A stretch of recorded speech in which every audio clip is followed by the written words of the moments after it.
Então, boa tarde, Boa tarde. Osmar, um prazer ter você aqui com a gente, né? Eu havia comentado que talvez uma colega participasse, mas em função de tantas atividades que a gente tem, ela não conseguiu, Claro. mas o Gravar também tem esse objetivo de passar para os colegas do setor, né, a nossa conversa, compartilhar com eles.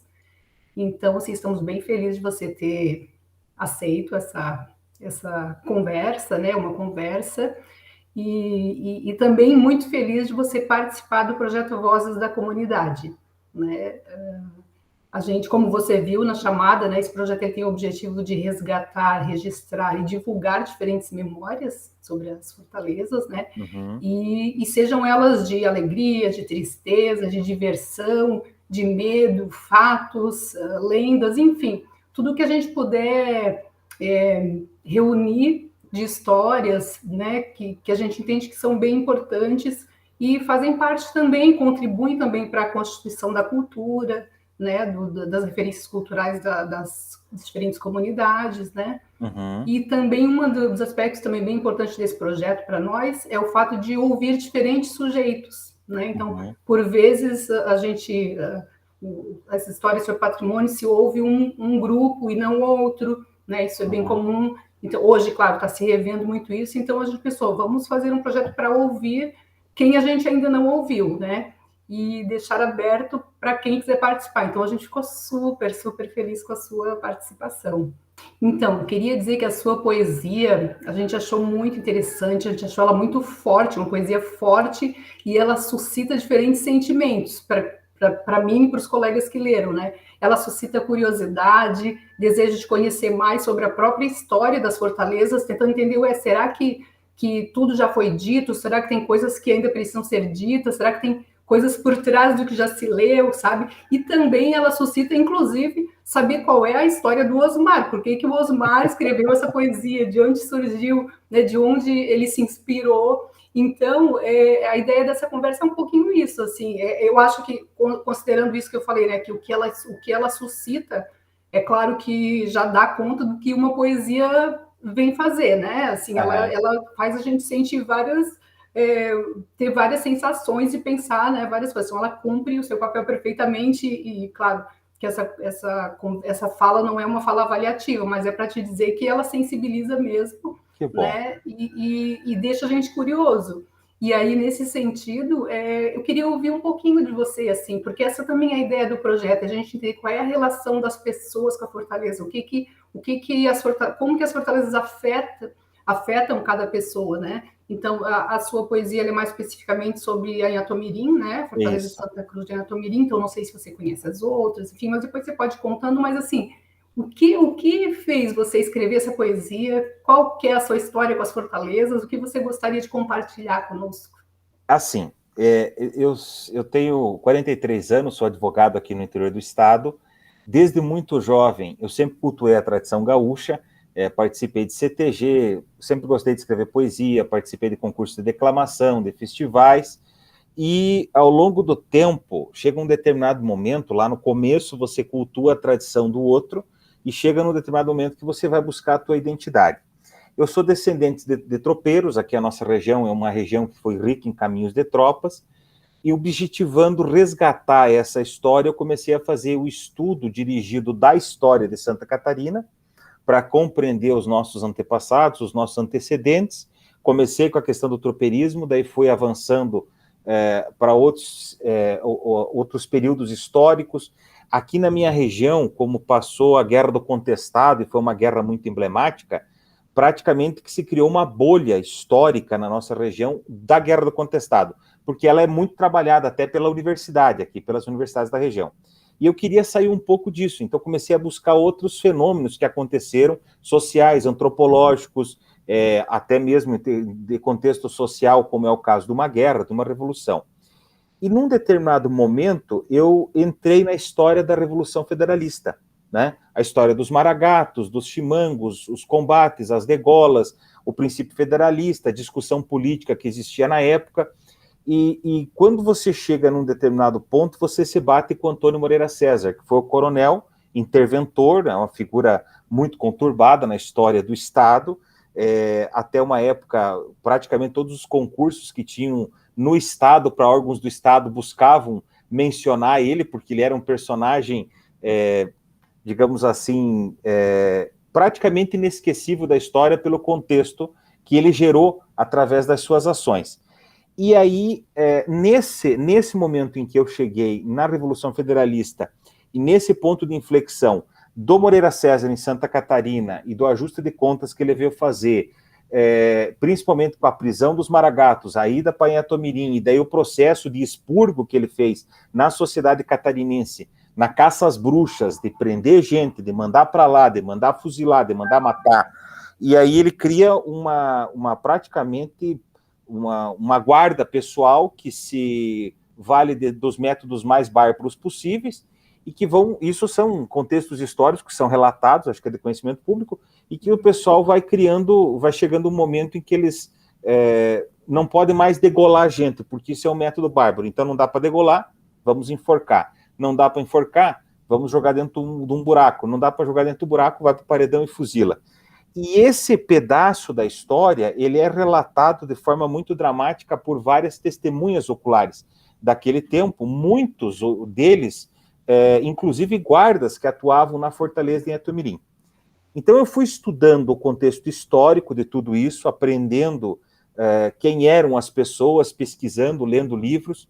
A poesia do Testamento Maragato, ela tem 12 anos, ela não nasceu agora, ela estava guardada esperando o momento certo para aparecer, e foi uma coisa muito curiosa, porque eu vim de um arco assim de estudo, pesquisa, até que chegou um momento em 2007, em que eu tinha concluído, digamos assim, não todos os estudos, mas já tinha uma boa base a respeito do que havia acontecido em Santa Catarina, e eu fui a Florianópolis, por uma coincidência muito feliz, fui numa terça-feira para fazer uma sustentação oral no tribunal, comecei a sustentação oral, o desembargador pediu vistas, e eles redesignaram aquele julgamento para quinta-feira, então eu tinha que passar quarta-feira em Florianópolis.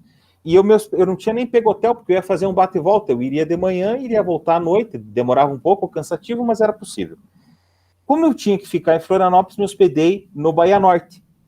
Aí cheguei lá, me hospedei, e tinha panfletos em cima do balcão, né, dos restaurantes de Florianópolis, opções de divertimento e tal, e tinha a da escuna, o passeio de escuna pelas ilhas e tal. E eu perguntei pro moço, pro menino, o que é isso aqui? E o rapaz que me atendeu no balcão, e ele me explicou o que era. E eu disse, não, isso aqui é o destino, Mactudo, está escrito que era para mim estar essa quarta-feira aqui. Aí no outro dia cedinho, eu atravessei o asfalto, porque era só atravessar o asfalto, peguei a escuna ali na frente do Bahia Norte e fui fazer o passeio. E eu confesso, então, assim, que eu fui para Inhatomirim. Eu passei nos outros lugares, mas eu fui para Inhatomirim.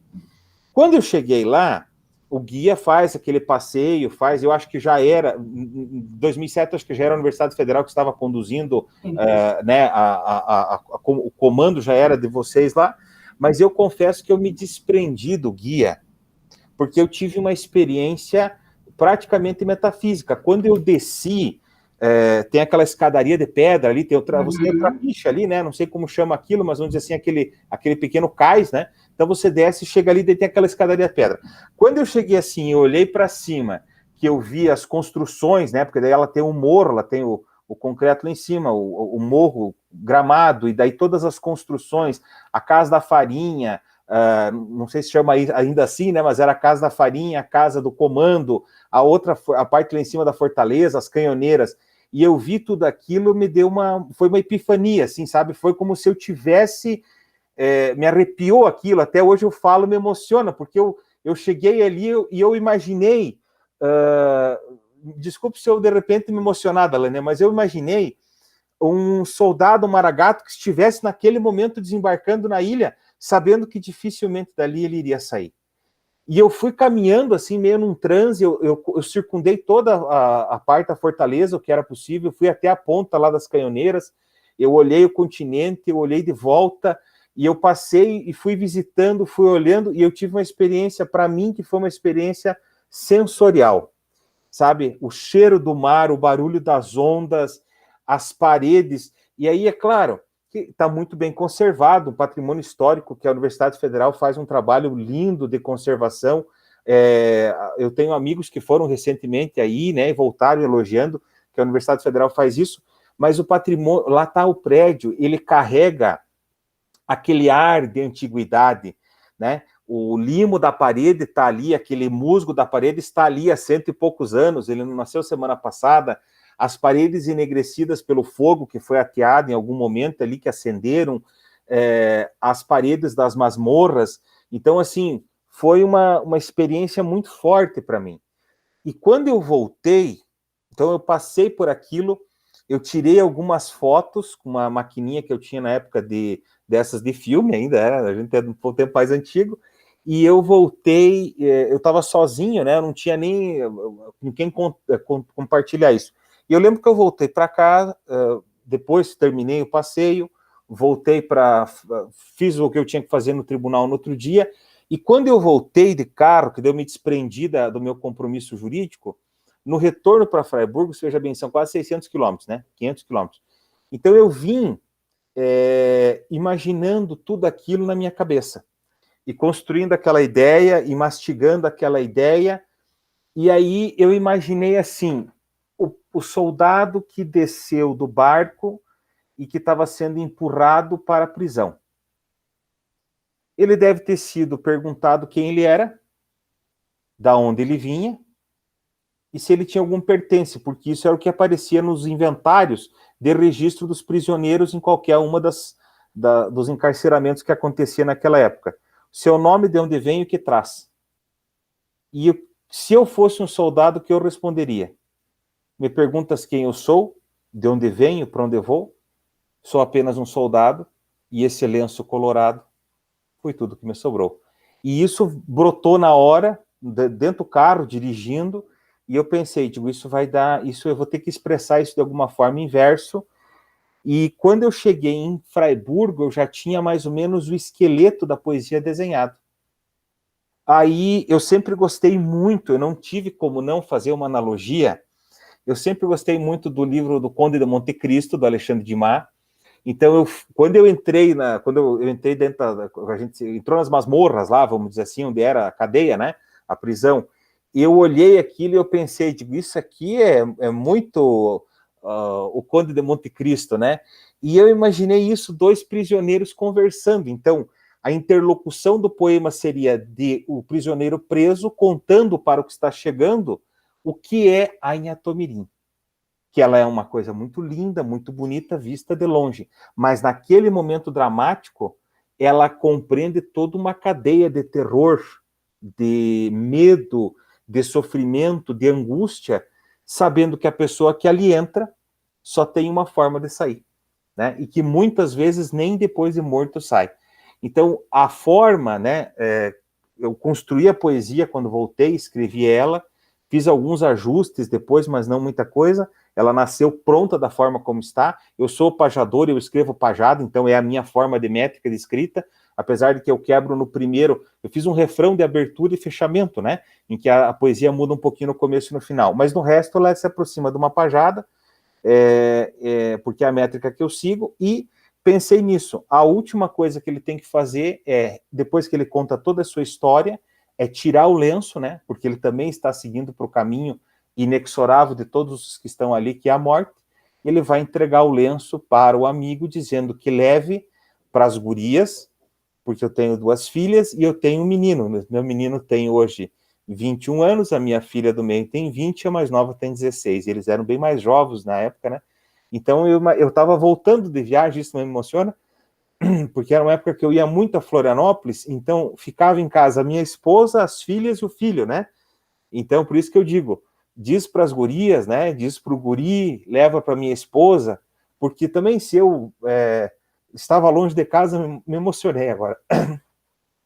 Então, eu acho que, me perdoe, a poesia, Dalena, perdão,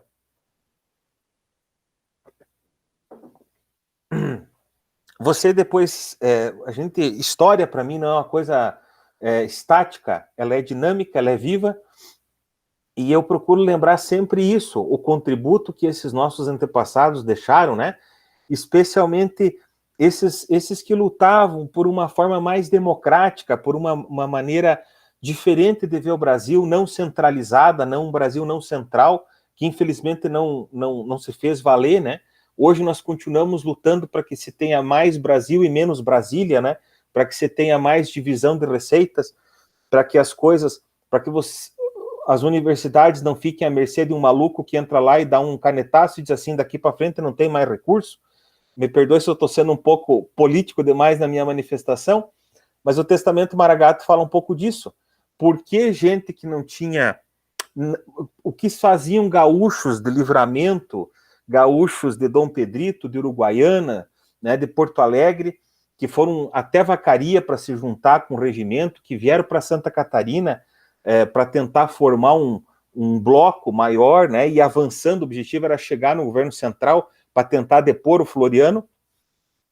E um desabafo, que eu adoro Florianópolis, é uma cidade que eu amo, é a capital do nosso estado, tenho grandes amigos aí, mas acho triste que a nossa capital do estado carregue o nome dele, né? Nossa Senhora do Desterro, de repente um outro nome seria muito mais apropriado para não exaltar um tirano como foi ele. Então, o Testamento Maragato é isso, ele envolve uma pesquisa histórica, eu sempre gostei de história, que foi feita durante um tempo, e num determinado momento, quando eu tive a oportunidade de visitar aquele lugar, né, visitar em Itumirim, e baseado na experiência que eu tive ali, que, como eu digo, para mim acho que muita gente vai ver como turismo, né, eu tenho meu sócio, por exemplo, aqui no escritório, que visitou em Itumirim, e ele não teve nada disso, porque para ele foi uma viagem de grupo, né, de colégio, que ele fez quando era jovem, então são outras experiências. Para mim, foi uma experiência sensorial. Eu desci na praia como se eu fosse mais um dos maragatos presos, e eu deixei um pedacinho do meu coração lá. E veja bem como é curioso, ano passado, antes de estourar a pandemia, nós estávamos nos programando com a minha esposa, porque eu queria levar as crianças e ela até em Itumirim para fazer essa visita.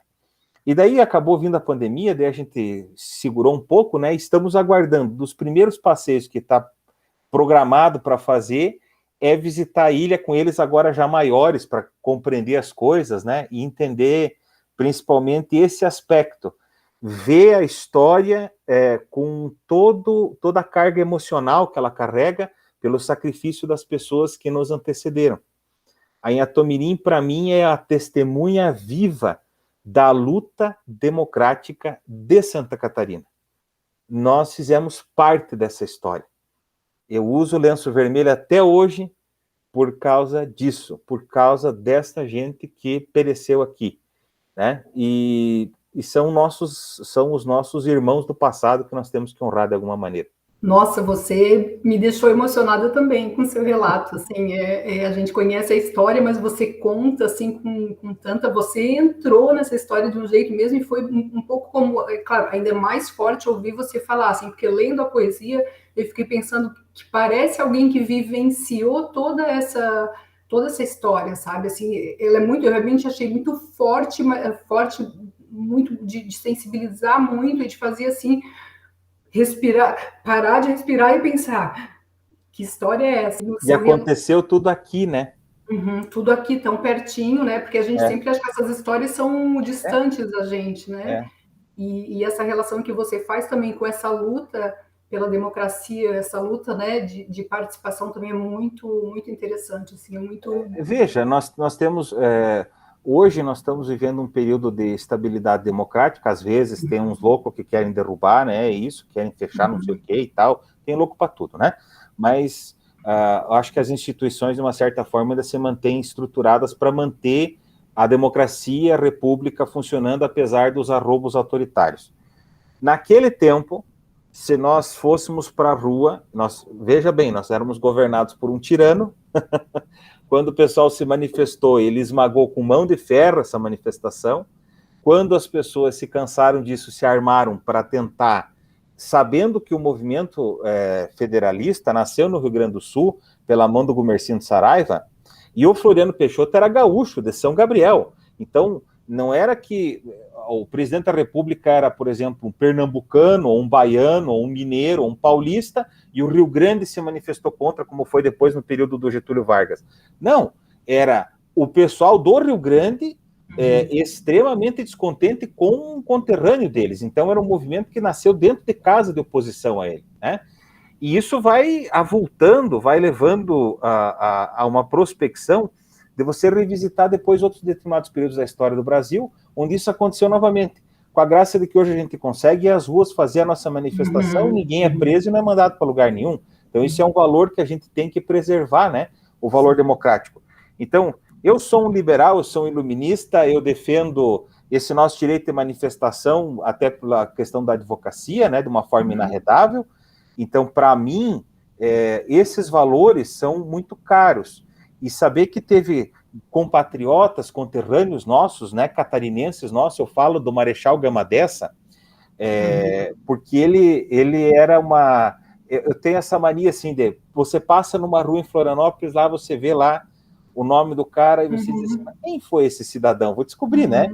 E aí eu sabia da história do Gama Dessa, que ele era uma pessoa muito prestigiada, né, tanto do governo, até por ele ser marechal de Campo e Mar, e ele tinha tido uma participação importante em batalhas anteriores que o Brasil havia travado, ele já era um contemporâneo do tempo da Guerra do Paraguai, então você imagina, da Guerra do Chaco, ele lutou em várias batalhas, e aí um cara que uma sumidade no Estado, ele talvez fosse uma das pessoas mais ilustradas, né, e como ele manifestou, ele nem se manifestou a favor dos federalistas, né, dos maragatos. Ele tentou intermediar, porque ele mantinha relações de amizade, de compadrio com as demais, com todas as frentes de batalha. O Antônio Moreira César mandou prender ele, mandou ele para Itomirim, ele foi morto no paredão, e era um senhor já de idade avançada, né, de idade provecta. Então, essas foram as minhas experiências, sabe, que eu precisava contar de alguma maneira. Eu queria fazer um recortezinho.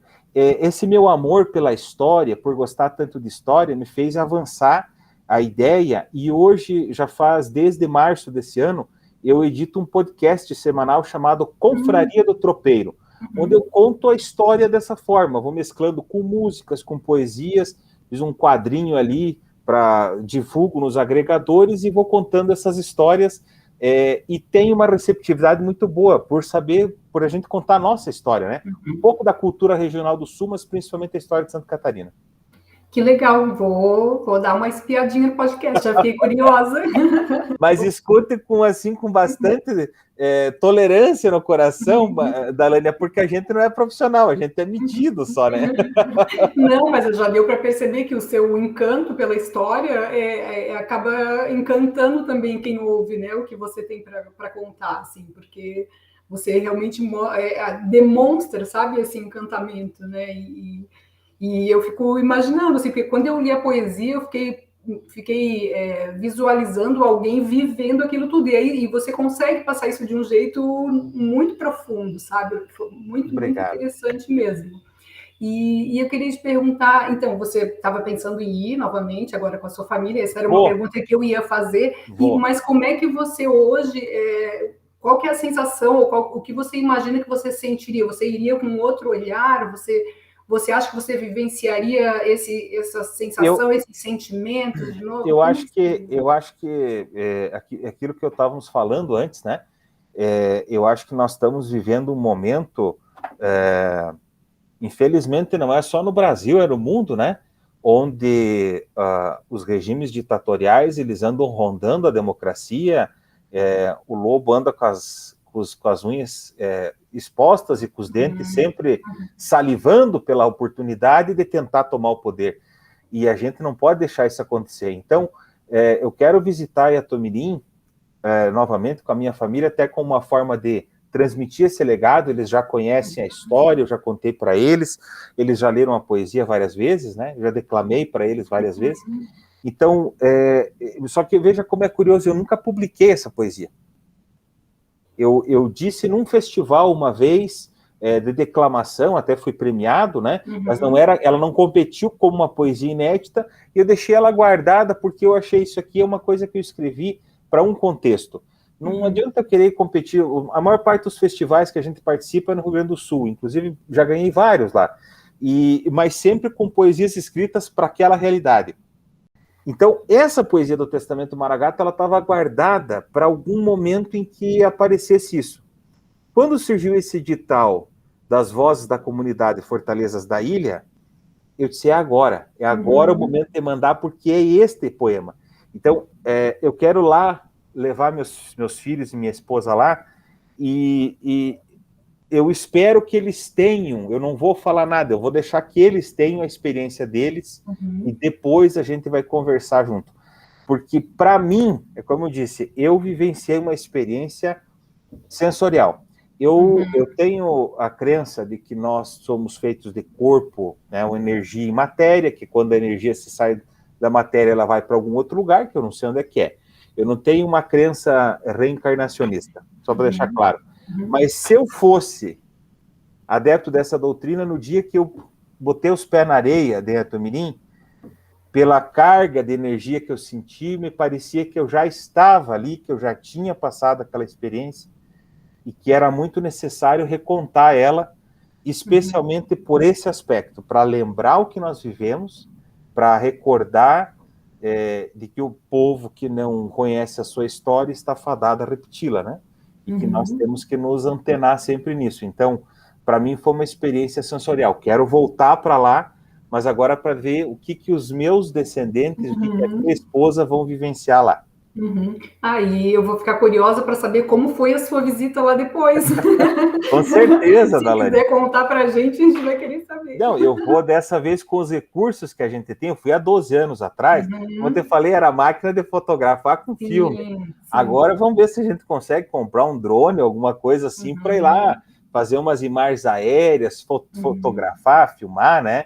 Eu quero fazer um registro muito próximo, até porque agora, especialmente, eu tenho um vínculo a mais com a Itumirim, que para mim é um motivo de uma honra e de uma alegria muito grande ter o meu nome, né, contemplado nesse edital como uma voz da comunidade que vai falar sobre a Itumirim.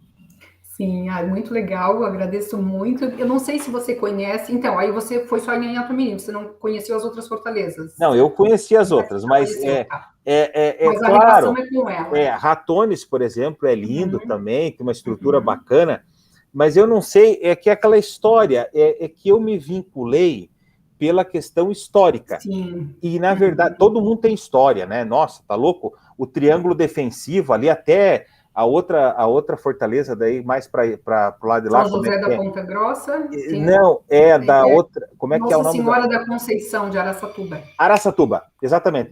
Ela também tem uma importância histórica e tal, mas esse recorte que nós estamos falando, mais dramático, foi ali. Sim. Então, cada vez que eu visito, como eu vivo muito a história e gosto disso, cada vez que eu visito um lugar onde a história aconteceu, como é o caso da Itumirim, eu não tenho como não me sentir emocionado, me sentir feliz por estar podendo viver aquele momento e tentar entender todo o antecedente que existiu, né, até aquele momento.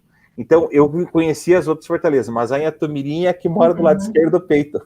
Entendi. É bem perceptível, né, todo o seu relato, e agradeço muito de você estar aqui relatando para a gente, né, para além da poesia, que é maravilhosa, que, né, ficamos muito felizes de receber, mas assim, poder te ouvir também é muito, muito interessante. Me sinto muito feliz, muito honrado, é uma satisfação muito grande, uma honra muito grande fazer parte desse projeto.